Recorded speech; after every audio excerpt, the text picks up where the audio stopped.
So I've gotten a lot of questions recently about smoking ribs on the Weber kettle. I realize I haven't made that video in a while.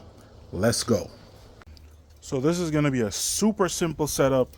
This is for if you don't have the baskets. This is for if you don't have the charcoal ring. None of that stuff. We're just going to talk about if you want to make ribs indirect on your Weber kettle. Now, of course, this is a 26, but the same setup can work on the 22 inch. And let's check it out. So here I have a layer of B&B briquettes just laid down, not a double layer, just, you know, a few briquettes there. And then we have a little bit of lump charcoal. If you notice, the Weber chimney is upside down, so we're really just filling that little bowl with a little bit of charcoal, and then we're going to dump it out on top here. Make a little pocket. First there's just one finger, then you work it to two, and what you're going to do is just walk those two fingers all the way across, okay? Walk them across. Be gentle but firm, right?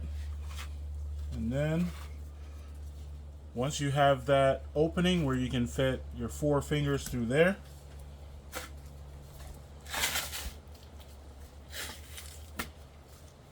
money. Today I'm going to try out two different salt, pepper, and garlic rubs. This is a rub somebody sent to me. I think they sent it to me from Cali. And this is my personal blend, salt, pepper, garlic. We're going to see if salt, pepper, garlic can give you a nice bark. Whatever. I know it does, but I'm going to show you guys that you don't need any expensive, fancy rubs. This rub is flowing pretty good. No binder, because we're a gangster.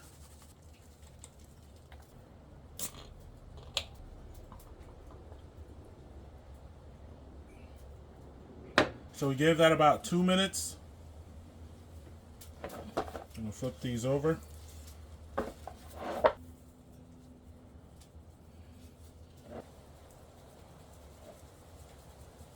So here are the two different racks, both salt, pepper, garlic.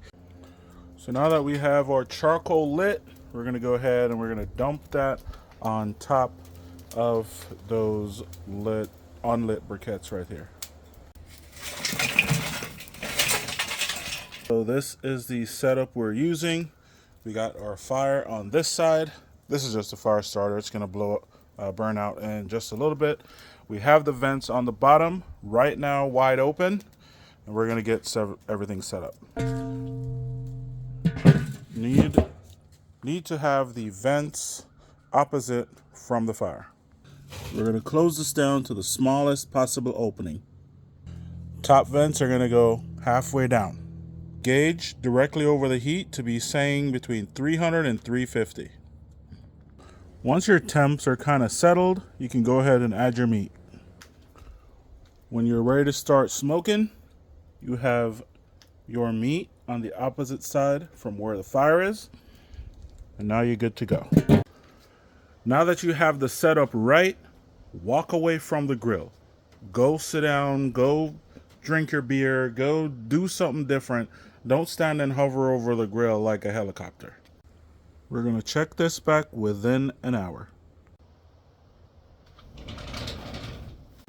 30 minutes in, this is where we're at. No need to check on the meat. It's not going anywhere. Just walk away. 2 hours in, steady on the 350. Baby. Now I did open my exhaust just a little bit more, and so we're gonna check on these ribs right now. Oh yeah, baby. SPG looking real good. So now we're gonna wrap these up in some butcher paper, optional step.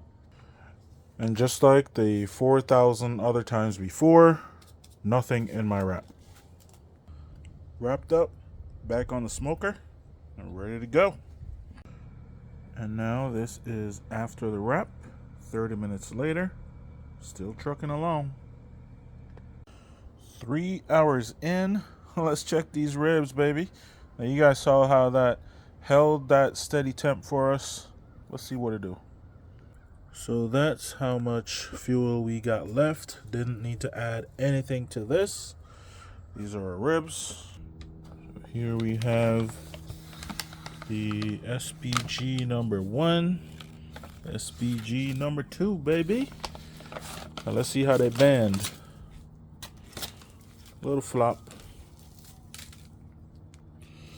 All right. So we're gonna stick them back on the smoker. I'm gonna sauce one of them, and the other one we're just gonna let it ride on the smoker for a little bit more. These is the snacks, baby.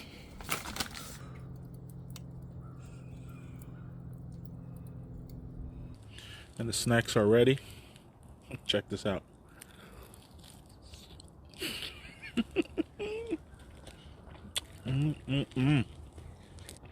Salt, pepper, garlic, and smoke, baby. So here we have some fire remaining. And we could have cooked for another hour and a half just in case we had like some spare ribs, because spare ribs do take a little bit longer, but you guys can see we didn't run out of fire. I did not even need to add wood or anything else. So here we have them. This is one rib. Here's the other. This one was sauced. This one was not. The sauced one is with this rub right here. As you can see, we lost a little bit of bark in there. All right, some of that rub kind of sweat off, but check this one out. This is my homemade SPG right here. I share that with you guys all the time. Check that bark out. Beautiful crust. Just amazing. Love the texture on it. Check that out. Let's take a bite.